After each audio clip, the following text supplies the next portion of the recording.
with everything that they throw at you and how life goes, it's a lot of negative, and I always chose to take that negative and find a way to make it positive. And in 1999, I took the challenge and I decided to dedicate my life to education and educating others. And in 1999, I began to teach the 8th grade. And this piece is what I wrote in 1999.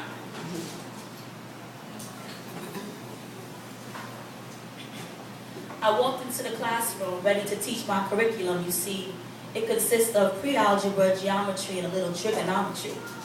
And then the 8th grader looked up at me as if to say, how do you expect me to do trigonometry when I can't tell you the product of 2 and 3?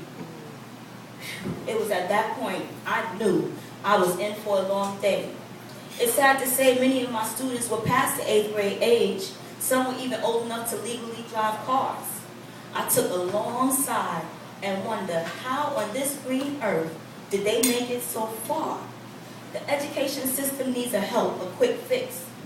Maybe I read their faces wrong. Don't we all know that 2 times 3 is 6?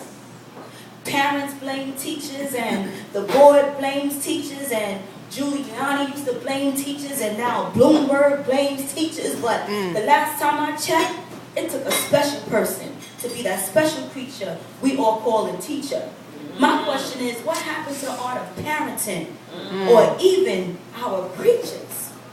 They took prayer out of schools. Can somebody tell me who was that fool? And as teachers, we wear so many hats. We clean, we babysit, we feed, we diagnose, we mediate, we listen, we clothe, we referee, and we detect. In addition to that, we love, we learn, we care, we supply, we fail, we succeed, we mold minds. And on top of that, we are cursed at, spat at, and physically assaulted, and dared to be human, and dared to have feelings, and dared to have a bad day, and dared to lose it, and dared to be unprofessional. We teach, and we wear so many hats, and all those things we do it one day. Now, do you understand why we may say we overworked and underpaid?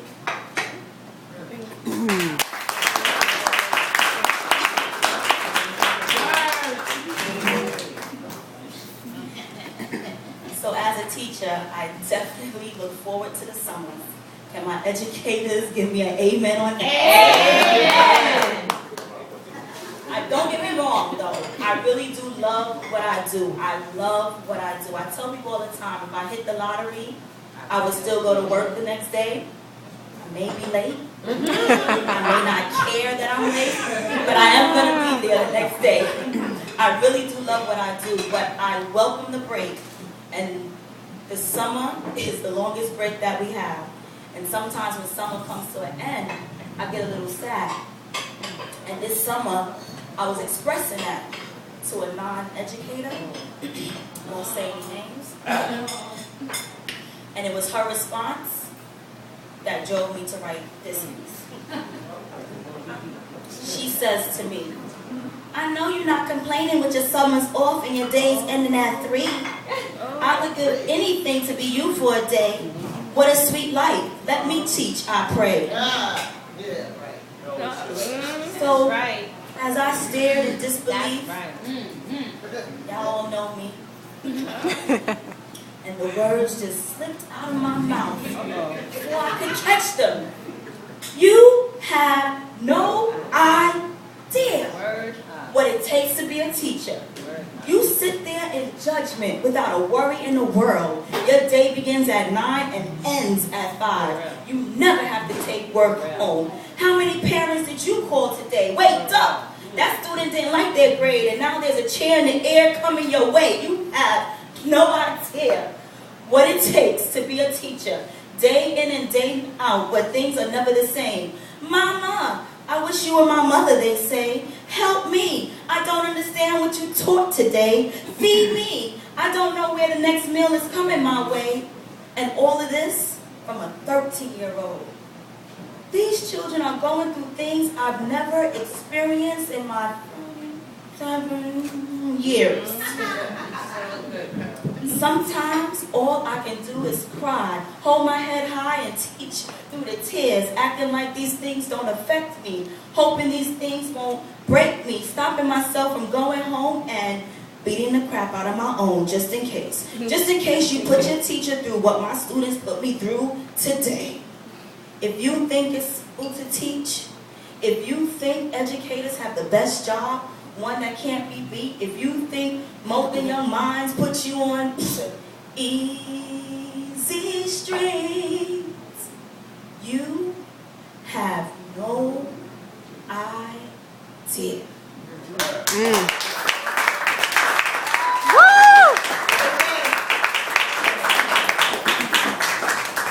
So, people see me and they find out that I'm a teacher, and one of the questions out of their mind is, how is it to be a teacher?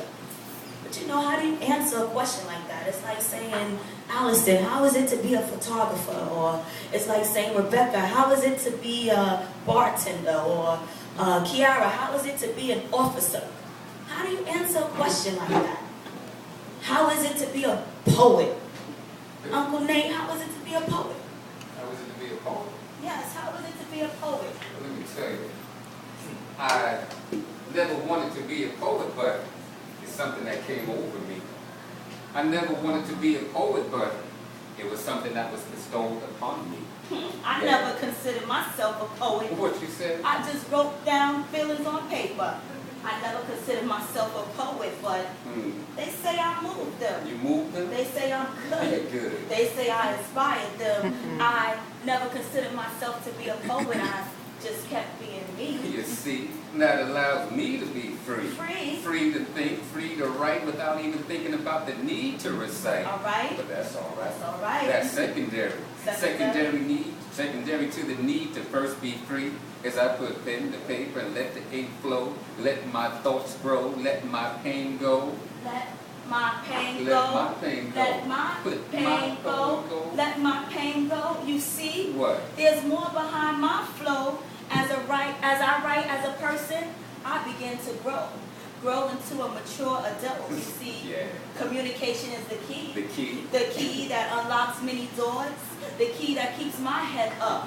No need to look at flaws. No. You see, there's more behind my flow. Your flow. No need to hold it in. It's better for me to let my pain go. Let your pain go. Let my pain go. Let your pain go. Let it go. Let it go. Let it go. Let it go. Let it go. As I take pen in hand and use the words as my command to paint a portrait of my innermost thoughts, relating lessons learned that needed to be taught, easing a mind that was overwrought with Polaroid snapshots of society's ills that give me chills, threatening to make me feel ill unless I write.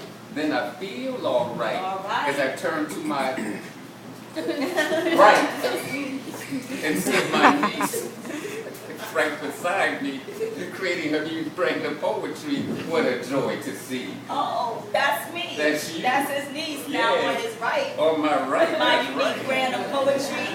I remember those days in church, watching my grandmother perform. Oh, damn. All I can do was watch and think, wow, one day I want that to be me. It is you. Others watching and thinking, wow, I know she's proud. Sure enough. I know she's pulling out. Sure enough. I know she's here with me. Somehow. Sure enough. She is. Somehow I'm able to create my unique brand of poetry. Yeah. Could it be she? It is she. Helping me be Helping me? you be you. And create this thing we call poetry. Who knows? One thing I know for sure. What's that? As I create more and more and more, for all those to see and read, when I grow up, I want to be like you. Like me? And Nathan P. Yeah. That's him on my left. Sure enough. One unspoken word world. Best dressed best. Yeah, except for Starsky. Because